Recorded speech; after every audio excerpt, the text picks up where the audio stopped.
राजाओं का राजा प्रभु यीशु कहता है, मांगो तो तुम्हें दिया जाएगा, ढूंढो तो तुम पाओगे, और खटखटाओ तो तुम्हारे लिए द्वार खोला जाएगा।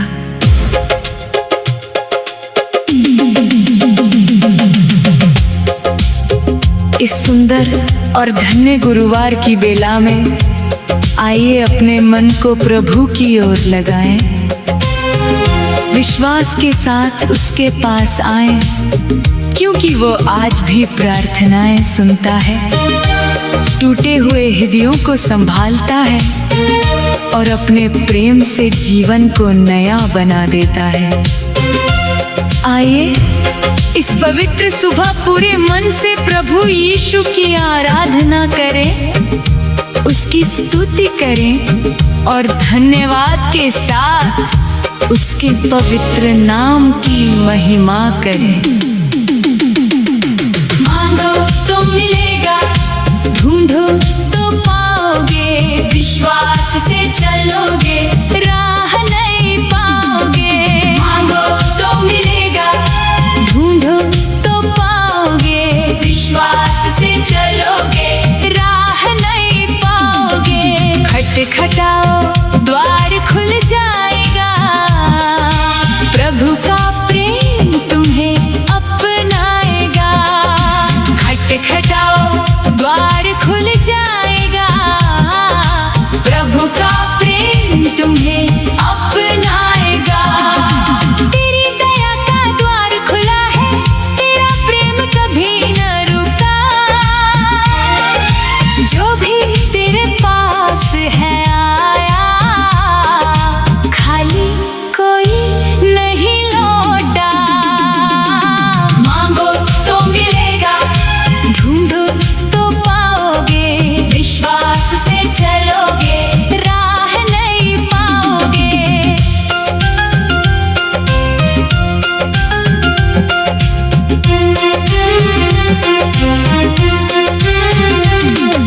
खटखटाओ द्वार खुल जाएगा, प्रभु का प्रेम तुम्हें अपनाएगा। खटखटाओ द्वार खुल जाएगा, प्रभु का प्रेम तुम्हें अपनाएगा। उसकी दया हर दिन नई है, उसका वचन सदा सच्चा है। मांगो तो मिलेगा, ढूंढो तो पाओगे, विश्वास से चलोगे राह नहीं पाओगे।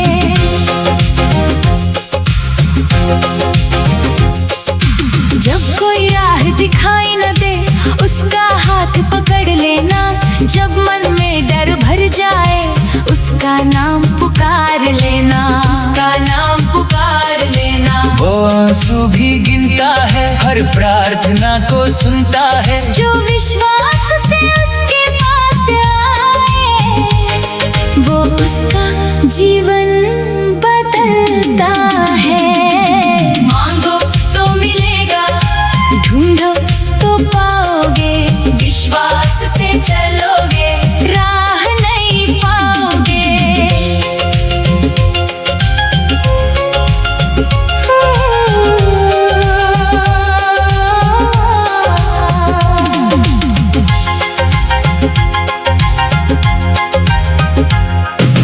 उसके समय पर आशीष मिलती, उसकी इच्छा सबसे महान, जो धैर्य से आगे बढ़ता, भर देता वो उसका जहान। उसका प्रेम कभी ना बदले, उसकी करुणा सदा रहे, जो उसके वचन पर चलता, उसके संग विजय मिले। मांगो मिलेगा, प्रभु सुनता हर पुकार, ढूंढो पाओगे, वो है सबसे पास।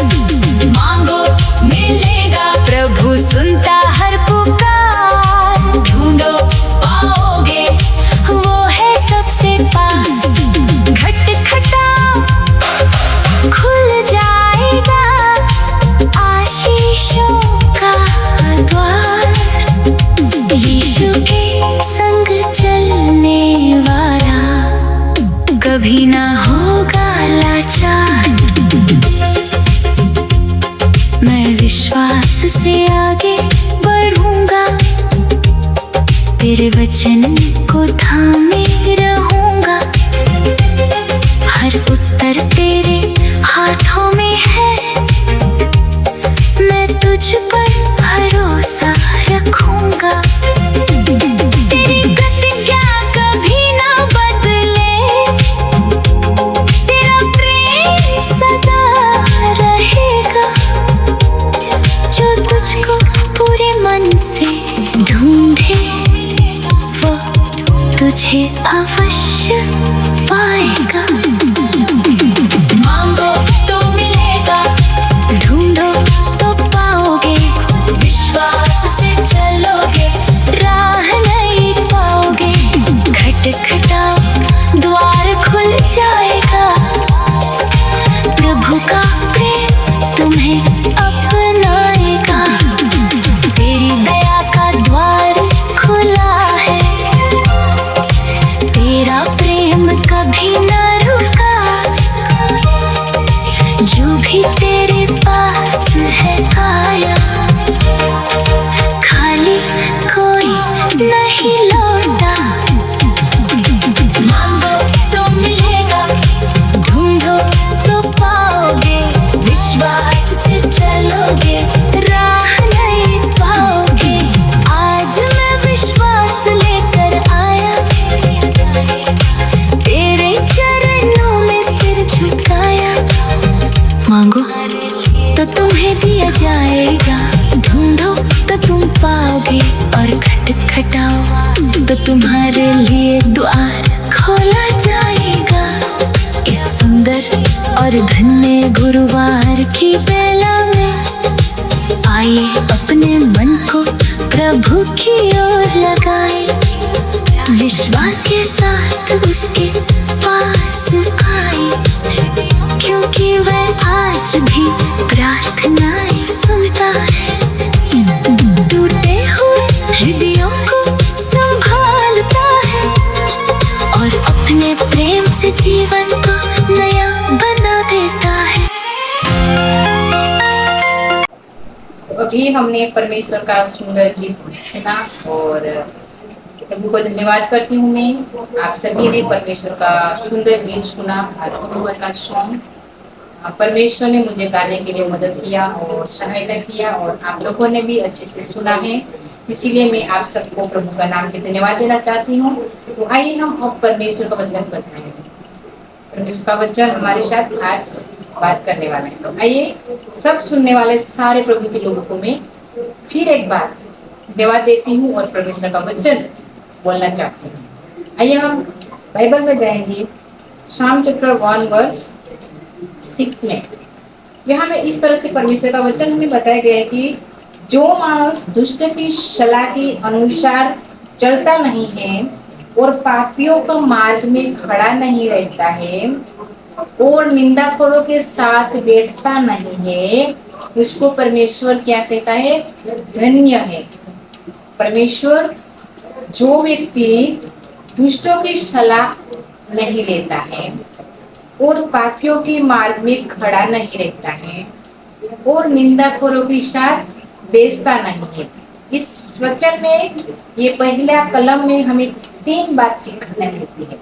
पहला तो दुष्टों की सलाह के अनुसार हमें चलना नहीं है। सेकंड, पापियों के मार्ग में हमें खड़ा नहीं रहता है। तीसरा, निंदाखोरों के साथ बैठना नहीं है। ये 3 चीज हमारे जीवन में अगर नहीं है तो परमेश्वर कहता है कि धन्य है वो लोग जो ये बातों से दूर रहता है। पापियों के मार्ग में, निंदाखोरों के साथ, दुष्टों की सलाह के अनुसार हमें जीना नहीं है। हालेलुया। परमेश्वर का वचन हमें कहता है धन्य है वो लोग जो इस सारी बातों से दूर रहता है और मेरे बातों पर अपना ध्यान लगाता है, मेरे वचन पर अपना ध्यान लगाता है, मेरे नियम शास्त्र पर रात और दिन ध्यान लगाता है। उसको परमेश्वर धन्य कहता है। और उसको परमेश्वर एक नदी के किनारे में रुका हुआ पौधा के साथ परमेश्वर उसको कंपेयर करता है। जो व्यक्ति परमेश्वर का नियम शास्त्र पर जो मनन करता है, ध्यान करता है, चिंतन करता है, रात और दिन वो वचन पर अपना माइंड में लेता है, अपना हृदय में लेता है और उसको प्रेम करता है, तो उसको परमेश्वर कहता है कि धन्य है वो लोग। और वो लोग एक नदी के किनारा में जो झाड़ होता है, जो पेड़ होता है, उसके समान परमेश्वर उसको कंपेयर करता है। और वो झाड़ कैसा होता है? जब हम नदी के किनारे में जो एक झाड़ को देखते हैं, तो वो झाड़ एक तो लीला सम रहता है, उसका पान लीला रहता है, उसकी डालियों लीली रहती है, और उसके नीचे में कई सारे पक्षी भी आते हैं विराम लेने के लिए। कई सारे पक्षियों उसके लिए रहने के लिए घर भी बनाते हैं, और कई सारे पशु प्राणी भी उसके साए के हेठड़ आराम लेने के लिए आते हैं, साया के नीचे आते हैं। और कई सारे लोग आने जाते वाले लोग भी उस साए के नीचे आराम करते हैं। कितना सुंदर बात है। हालेलुया। जो नदी के किनारे में जो झाड़ है, उसका झाड़ कितना आशीष का झाड़ है, कितना आशीष से भरा हुआ झाड़ है। तो हम देख सकते हैं कि परमेश्वर ये झाड़ के समान हमारे जीवन को भी कंपेयर करता है। जब हमारा जीवन ये सारी बातों से दूर रहता है, तो परमेश्वर ये झाड़ के समान हमारा जीवन को परमेश्वर क्या करता है? बनाता है।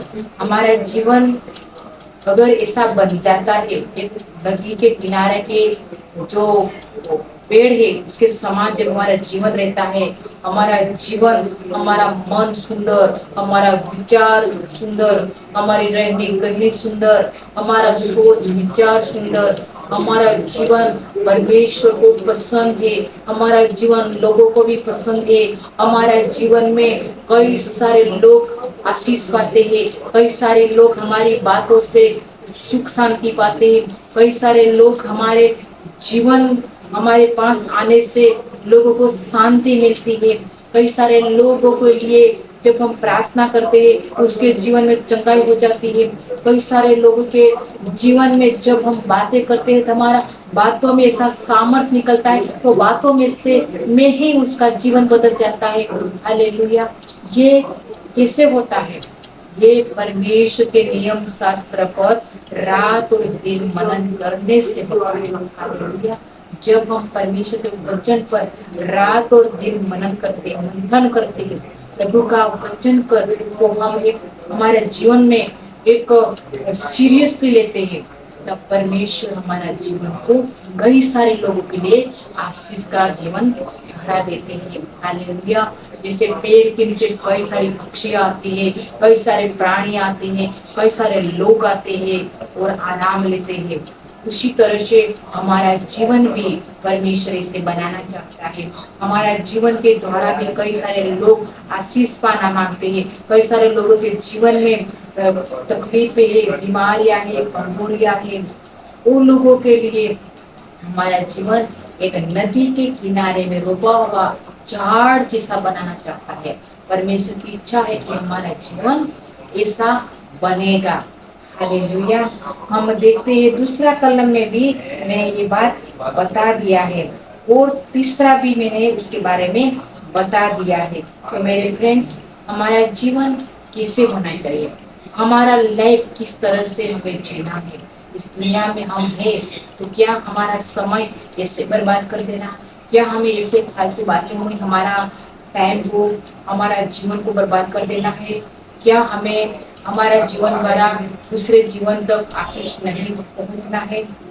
मेरे फ्रेंड, हमें सोचना है, अगर हमारे जीवन में ऐसा नहीं है तो हमें टर्न बैक करना है और हमें प्रभु के पास आना है। हमारा प्रभु यीशु मसीह के पास हमें आना है, क्योंकि हमारा जीवन परमेश्वर एक नदी के किनारे रोपा हुआ पेड़ के साथ परमेश्वर से समान बनाना चाहता है। हमारे जीवन के द्वारा कई सारे लोगों को जीवन में आशीष वाला जीवन परमेश्वर देखना चाहता है।